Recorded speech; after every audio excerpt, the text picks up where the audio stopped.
Bonjour à tous. Alors, c'est pas la première fois qu'on me demande de faire ça. C'est pas trop mon habitude de me mettre en avant et de me montrer, mais bon, je pense que c'est important à 2 jours du départ. Donc voilà, juste une petite présentation de qui je suis et puis du projet en fait. Donc voilà, je m'appelle Anne-Christine, j'ai 25 ans et en fait, je suis pas du tout montagnarde ni sportive à la base. Voilà. Donc je me suis mis à la montagne en 2015, donc il y a 4 ans à peu près. J'ai fait mon premier trail en 2016 et puis j'ai été piquée par le virus, mais de manière très très très forte. Et donc j'ai commencé à aller en montagne le plus souvent possible, le plus possible. Et je me suis vite rendu compte que mon truc c'était vraiment d'y aller longtemps. Parce que je trouve des choses en montagne que j'arrive pas à trouver ailleurs, à trouver dans ma vie de tous les jours, dans mon travail. C'est vraiment pour moi un moyen d'expression, mais aussi mon moyen à moi pour voilà, me recentrer, me retrouver, et puis aller au bout de moi-même, si j'ose dire. Donc, en fait, au fur et à mesure, il y a plusieurs projets qui se sont enchaînés. J'ai d'abord commencé à faire le GR20 avec une amie, avec un sac de 15 kilos sur le dos. C'est des vêtements et des chaussures pas du tout adaptés. Mais voilà, c'est comme ça aussi qu'on apprend de nos erreurs, en faisant nos premières expériences, en faisant tout faux.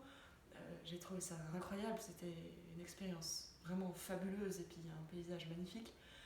Après ça, voilà, j'ai continué à enchaîner les longues virées en montagne de plusieurs jours, voire plusieurs semaines, jusqu'à en 2016 partir pour la Via Alpina, donc rejoindre Montreux à Trieste à pied, en semi-autonomie, donc aussi avec un gros sac de 13-15 kilos, mais cette fois avec du matériel un peu plus adapté, et puis surtout de temps en temps de la bouffe pour une semaine.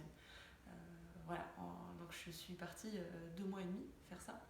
Et c'est vrai qu'en rentrant, alors oui, bien sûr, on est content de retrouver peut-être un petit peu de confort, mais très vite je me suis rendu compte que j'avais envie de repartir tout de suite. Je rentrais et puis il fallait que je reparte.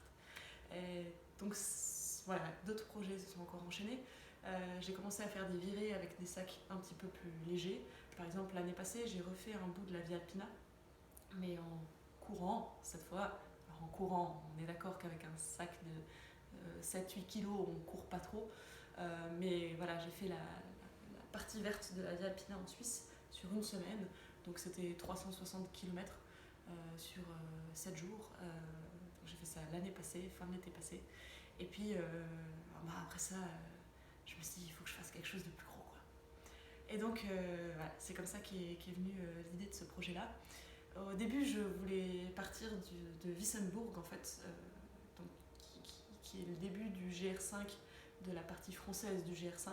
Donc je voulais vraiment partir de la frontière avec l'Allemagne, qui est en fait mon pays d'origine, pour arriver sur la Côte d'Azur, qui est en fait le lieu de mon enfance. Donc voilà, j'ai grandi sur la Côte d'Azur.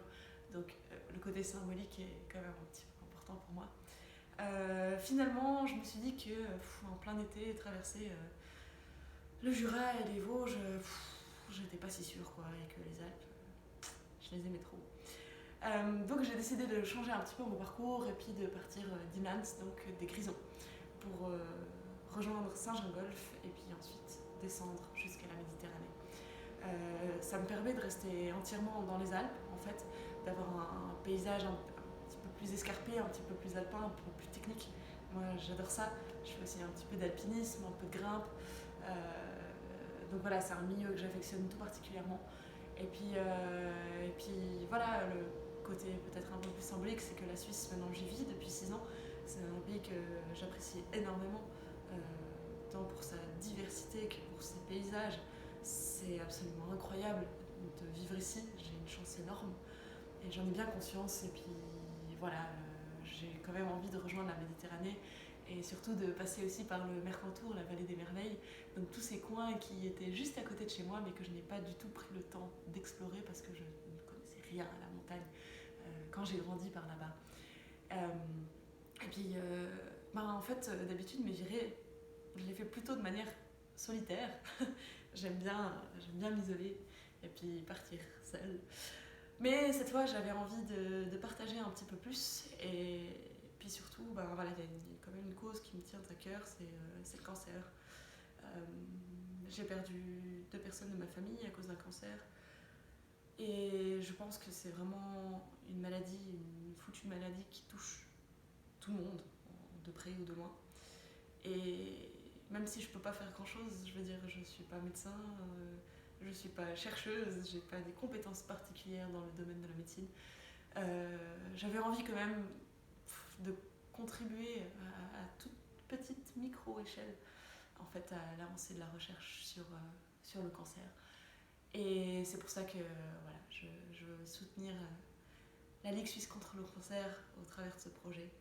Et puis moi j'ai la chance de pouvoir me déplacer comme je veux, de pouvoir profiter à fond du milieu que j'apprécie.